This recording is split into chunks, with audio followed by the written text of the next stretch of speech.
Guoba? What are you... What? Ah, I see the chili mince cornbread buns have been served. Master! Granny, look! The stove god statue looks just like Guoba! Oh, indeed it does. After all, Guoba is the deity you've been searching for. God of the stove. Guoba is a god? You asked me if a sufficiently festive atmosphere would be enough to reawaken the stove god. And my answer is this. Yes. And no. The stove god has always been a deity with great affection for the people, and who acts in response to their desires. To him, the heart's passions and the heart's desires are not the same thing. Passion can be a technique, a skill, something derived from experience.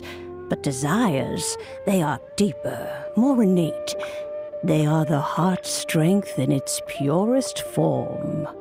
Masterful chefs is wonderfully exciting, but it is more an exercise of passion than of desire.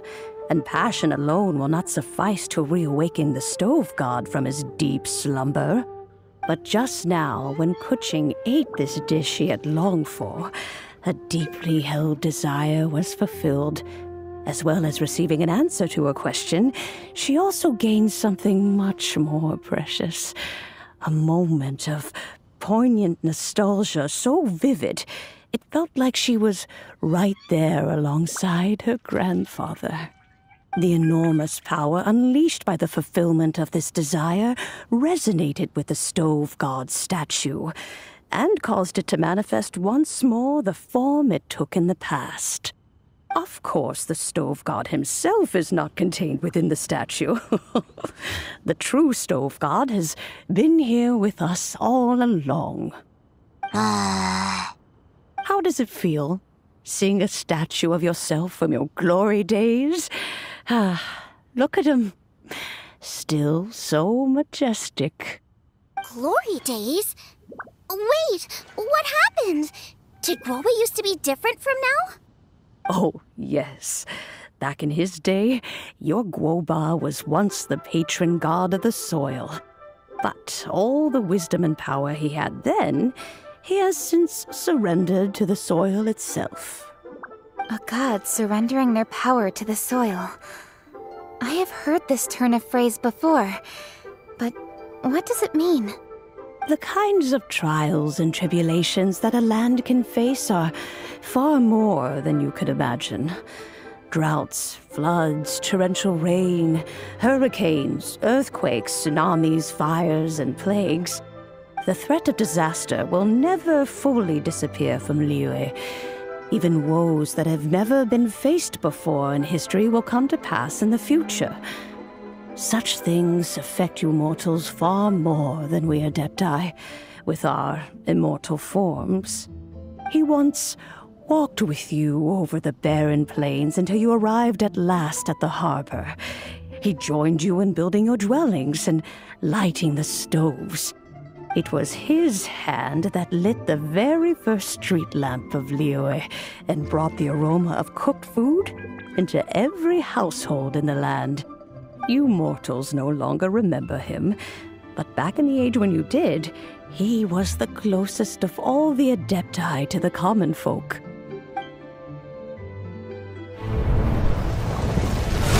Marchosius, god of the stove, born from a spark when stone struck stone. He was a god with a great love for humanity and their well-being. Millennia ago, the people sought to expand their city. They built a dwelling on the plains and called it the Gueli Assembly. The stove god cared greatly for the people, turning himself into minions who went into every home, fostering food and solidarity alike. Alas, their home was taken by a flood. The waters ravaged the Gueli Assembly and forced the people back south to Liyue Harbor. Though the distance was not far, the journey was plagued by a terrible storm. For a dozen days, the adepti stayed by their side. During this time, the stove god cooked an ancient delicacy, flatbread with a meat sauce to stave off the cold and damp, fit for those on the move. Centuries later, disaster and plague arose once more. The stove god would appear no longer, for he placed all of his power into the land itself to quell the calamities. His power expended, and his wits greatly reduced. Thus his body decreased in size. By the time he parted ways with us, he wasn't even the height of a human. He told Rex Lapis and I of the dishes that bring joy and of the secrets of the flame, then went into the mountains and entered into a long slumber.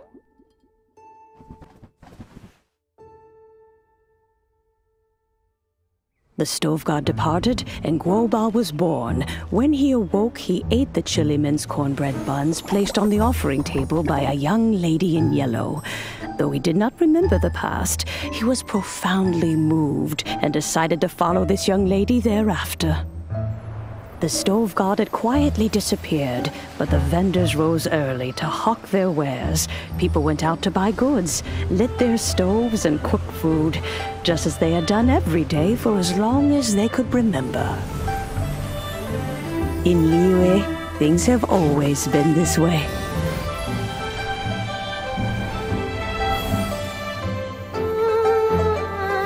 Nature provides, the mountains rejoice. We are blessed by heaven's good grace. Years have gone by. The world has transformed, but our way of life survives.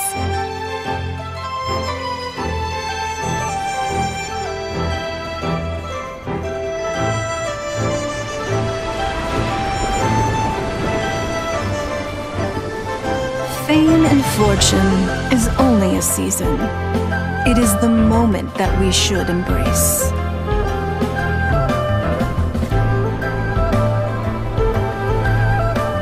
Past meets present. Heritage becomes legacy. Long into the future may we thrive. You once told me that dining is the profoundest of customs in the human world. To eat well is to consume vitality itself, and to drink well is to partake of the very essence of the world. It is a matter of paramount importance, you said, for people cannot face the arduous journey ahead on an empty stomach. At once a humble affair and a profound one. A humble meal of maize and spring water is also profound in that.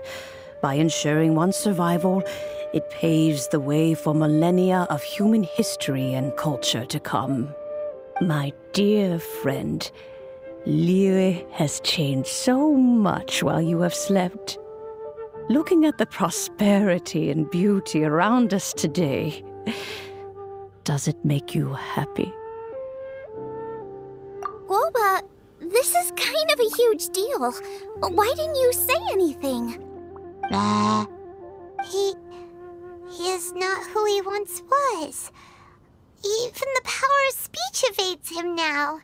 There is no way he could have told you. Oh. Guoba, but... Xiangling. Do not be saddened, Xiangling. There are two sides to everything.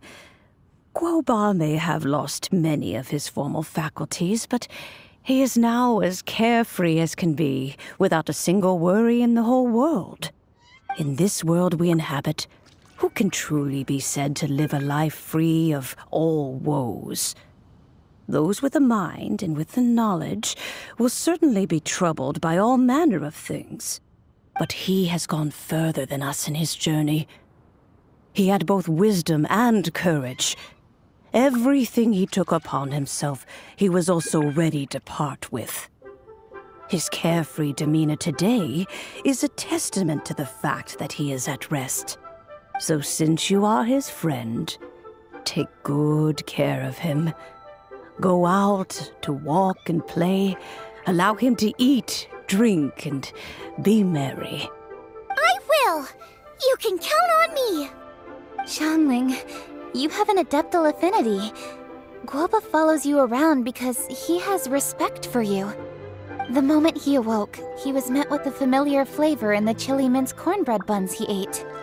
After all that time, he still recognized the dish he had invented, and he approved of you as the one who had cooked it. That's right. The taste of one's home cuisine always brings back memories of home. Though he remembered nothing, eating the food you had cooked gave him a feeling of familiarity. That is why he stuck by you.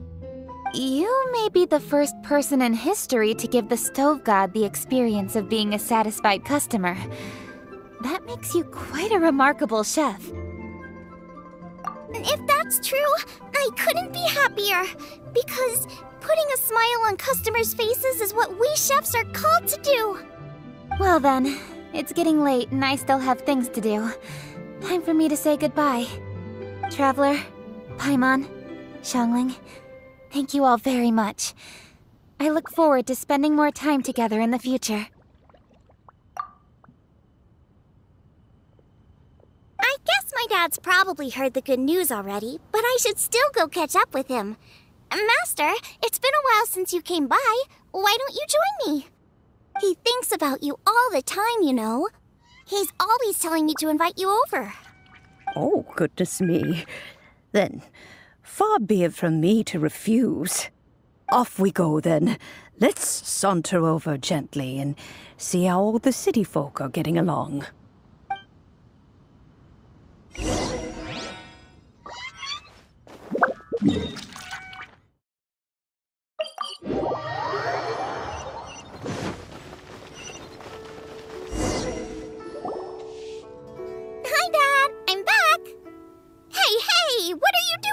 I should be the one handling that. Oh no! Guoba's taken off!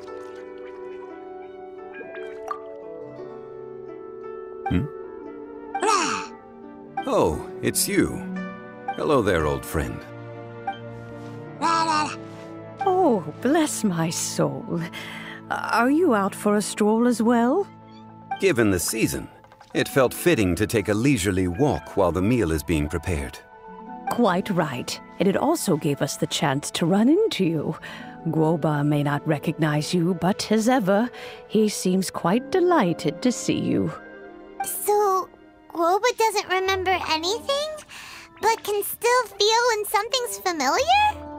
Friendship will always withstand the ravages of time. Traveler, what do you think of the name of this festival? Moon Chase. The moon is a carrier of countless emotions. So many things only seem to surface as we gaze up beneath its poignant glow. Wherever the moonlight shines, the heart is wont to follow. Fond memories of those no longer with us. Debts of gratitude to old friends. The meaning of ages past and gone. All wrapped up in the city that has existed for so many moons to date. All these things and more, they are why people chase the moon. In old age, the sight of many things puts one in a wistful mood. But children are always a beautiful sight to see. Such exuberant life force. It seems to well up from deep within the land itself. A land that has been in existence for so many millennia, and yet one that still dazzles today. Traveler, this Moon Chase Festival has been all the more entertaining with you here to witness it. Now, let's have Xiangling brew us a nice pot of tea. We shall drink and chat at our leisure.